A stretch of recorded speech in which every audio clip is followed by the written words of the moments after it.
आप लोग चलिए, मैं फिर आ गया हूं एक नई प्रॉब्लम लेकर के, खासकर एडवांस के लिए और खैर नीट जेई के लिए भी, मेंस के लिए भी ठीक प्रॉब्लम है।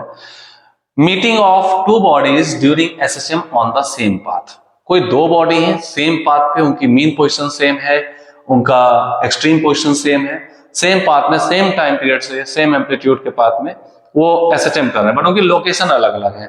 तो मैंने एक एग्जांपल ले लिया है। आपसे पूछा जाता है कितने टाइम बाद ये एक दूसरे से मिलेंगे, after how long they will meet each other. ये टी इक्वल जीरो का इंस्टेंट होगा जिस समय हमने इनको देखा। आफ्टर हाउ लॉन्ग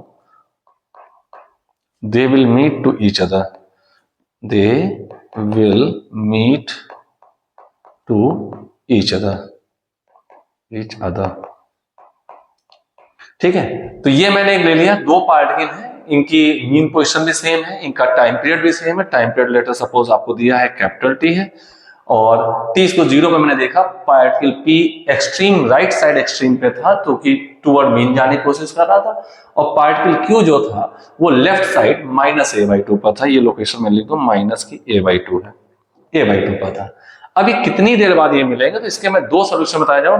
मेरा जो मोटो है वो आपको फेजर डायग्राम समझाना है, तो फेजर डायग्राम समझाता हूँ। यहाँ पे मैंने कोई एक फंडामेंटल प्रॉब्लम ले ली है, कोई भी कंडीशन दी हो सारी प्रॉब्लम इसी तरीके से सॉल्व हो सकती हैं, कहीं भी दिया हो, बट सेम पाथ पर हो, सेम एम्पलीट्यूड सेम फ्रीक्वेंसी से, लोकेशन कहीं बदल दें, मेरे इस तरीके से आप उस प्रॉब्लम को सॉल्व कर सकते हैं।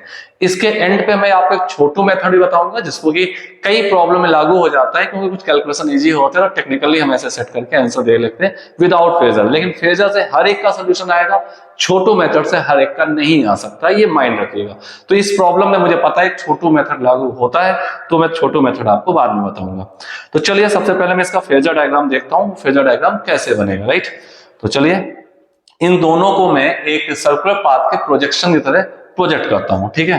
तो चलिए मैं एक डायग्राम बना लेता हूं।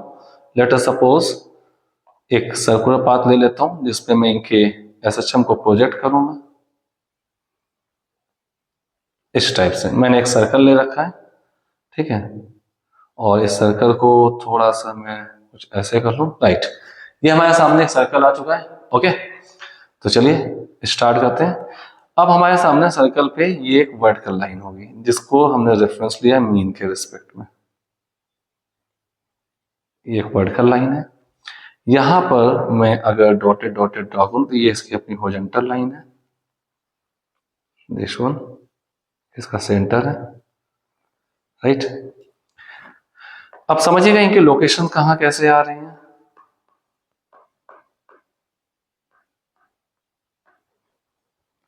इनकी लोकेशन समझिएगा कैसे आ रही है, ठीक है। ये अब यहां पर मैं पार्टिकल की पोजीशन दिखाता हूं आपको। ये पार्टिकल होंगे यहाँ पर ऐसे इस टाइप से, this one and this one. ये आपके पास एक प्रोजेक्शन आएगा यहाँ पर, पार्टिकल इन मतलब बॉडी की मोशन प्लस ए और minus A is the radius of the circle, इनके बीच में कन्फाइन की गई इनकी मोशंस, ठीक है। हमारा पार्टिकल पी कहां पर है, पार्टिकल पी है यहाँ पर इस जगह, पार्टिकल पी भी मैं यहीं पे दिखा देता हूँ। पार्टिकल पी हमारा ये है और पार्टिकल क्यू a/2 पर है, this distance is a/2, a/2 minus का a/2, पार्टिकल क्यू यहाँ पर है, and particle Q is going toward the mean, ये इनका मीन पोजीशन होगा और it is also going toward the mean, ठीक है। तो सबसे पहले हम ये देखें कि ये कहां पर होंगे। तो आप अगर देखें यहाँ पर, इसमें इस तरीके से सर्कुलर पाथ में ओमेगा एंगुलर वेलोसिटी से घूमते हुए माना जा सकता है। इस ओमेगा को 2π/t लिखते हैं, ठीक है। ये हमारे पास प्रॉब्लम रहेगी।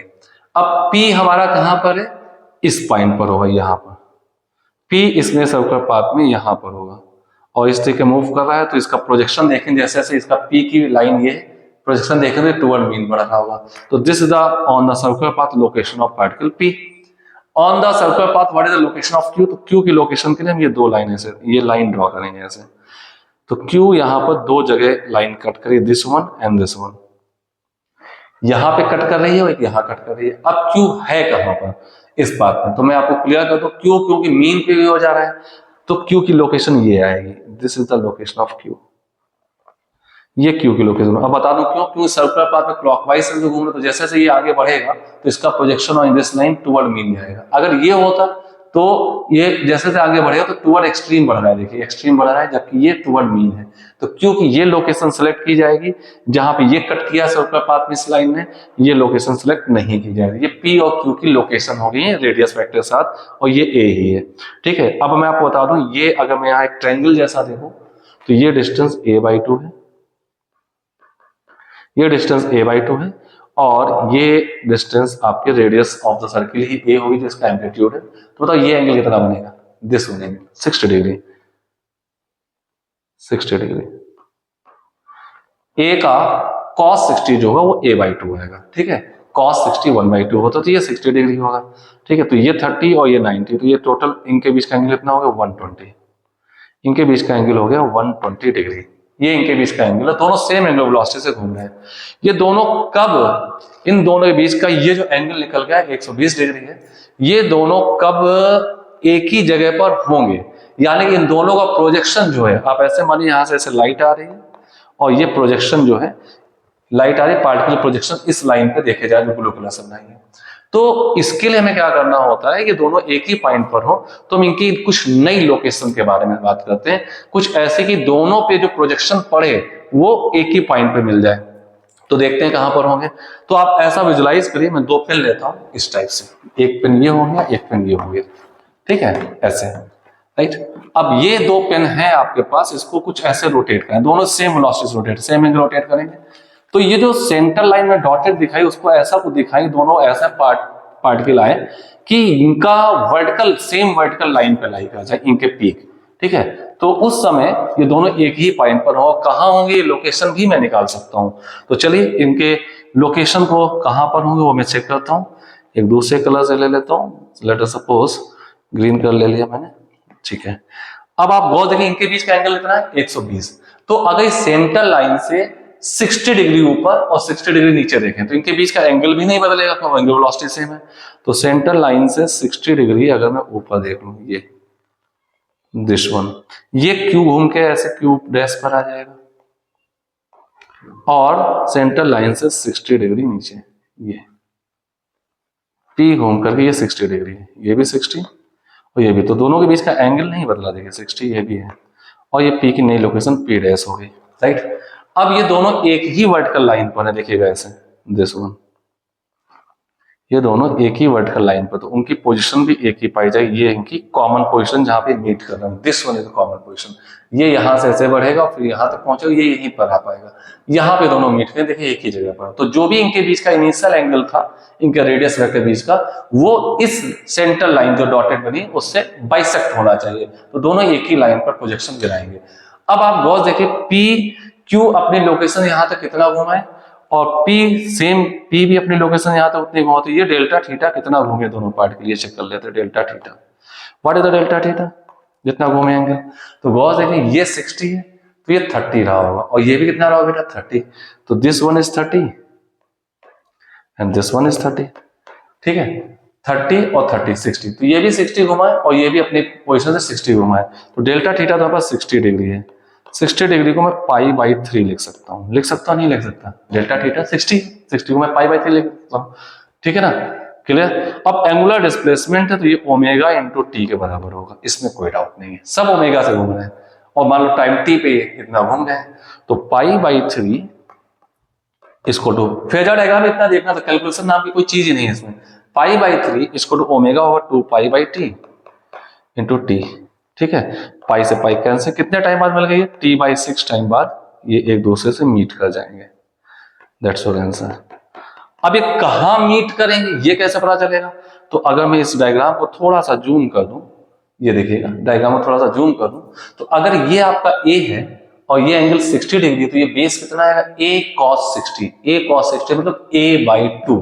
तो ये जो लोकेशन तुम्हारे सामने आने वाली है, दिस इज a/2 पर मिलेंगे, यानी कि Q पार्टिकल माइनस a/2 से मीन आएगा और मीन से फिर प्लस a/2 पहुंच जाएगा, तब तक P वाला पार्टिकल सिर्फ प्लस a/2 पर आ पाएगा, प्लस a से प्लस a/2 पर वापस लौट कर आ पाएगा। इतनी बात क्लियर है, राइट। अब बात करते हैं, ये तो इसका लॉन्ग कट मेथड था, अब बात कर लेते हैं इसके छोटू मेथड की। तो चलिए छोटू मेथड क्या होगा वो देख लेते हैं। अभी आपने अगर मेरा एक वीडियो देखा हो, मैंने एक दिन पहले ही डाला है, यहाँ ये माइनस ए है, ये प्लस ए है, ये एमपी है, मीन पोजीशन है। आपका क्यू पार्टिकल यहाँ पर था, पी पार्टिकल यहाँ पर था, ठीक है।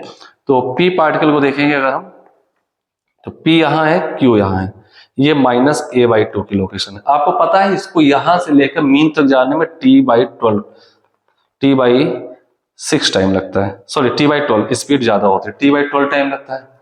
इसको यहां से अगले ए बाई 2 तक जाने में टी बाई 12 टाइम लगता है। तो इसको कितना लगा, T by 12 plus T by 12 कितना, 2t बाई 12, यानी कि T by 6। Total time count करें तो इसको टी बाई 6 में ये प्लस ए बाई 2 लोकेशन में पहुंच जाएगा। जबकि आपको पता है एक्सट्रीम से ए बाई 2 आने में टी बाई 6 टाइम में लगता है। तो टी बाई 6 टाइम में ये यहां से यहां पहुंच गया और ये यहां से यहां पहुंच गया, दोनों ही ए बाई 2 की लोकेशन में मीट कर जाएंगे और यही चीज हमारी ए बाई 2 पे मीट करने पे आ रही है। अब आपको लगेगा इस मेथड की जरूरत हमें है नहीं, बड़ा है ये, छोटो मेथड से हमारा तुरंत 10 सेकंड में काम चल जाएगा। लेकिन मैं आपको बता दूं ये डेटा मैंने ऐसे सेलेक्ट किए थे कि तुम्हारा छोटो मेथड से काम चल गया है। मैंने पहले ही बताया था छोटो मेथड से काम नहीं चल पाएगा, क्योंकि कुछ जगह चल जाएगा, या आपकी अपनी स्मार्टनेस है कि आप कैसे उसको एनालाइज करें, डेटा क्या दिया है। अभी यहीं पे मैं आपको, जैसे सपोज ये आपके पास जो a बाई 2 है, मैं √3 a बाई 2 लिख देता, बस फेल तो छोटो मेथड लगाने में आपको दिक्कत हो जाती, कैलकुलेशन बड़ा होता। तो ये मेरी सलाह है कि लॉन्ग कट है, फंडामेंटल है, इनका कोई भी फेलियर पॉइंट है ही नहीं। मैंने बोला irrespective of any of the position, कुछ भी इसमें दे दिया जाए, कोई भी लोकेशन दे दी जाए, ये मेथड से आप हर जगह इसको बस रोटेट करा देना, इनके वेक्टर्स को कुछ इस टाइप से, जो इनकी ये लोकेशन थी ऐसे रोटेट कराइए, टिप उनकी वर्टिकल लाइन ले लीजिए, आंसर आ जाएगा।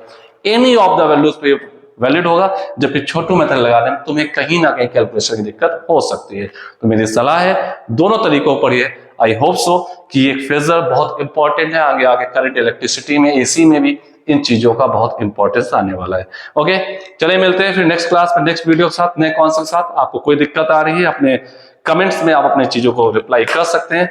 आई होप सो कि मैं उसका जल्दी रिप्लाई करूंगा। ओके, तब तक के लिए keep on watching, stay tune and keep on hard working. Thank you.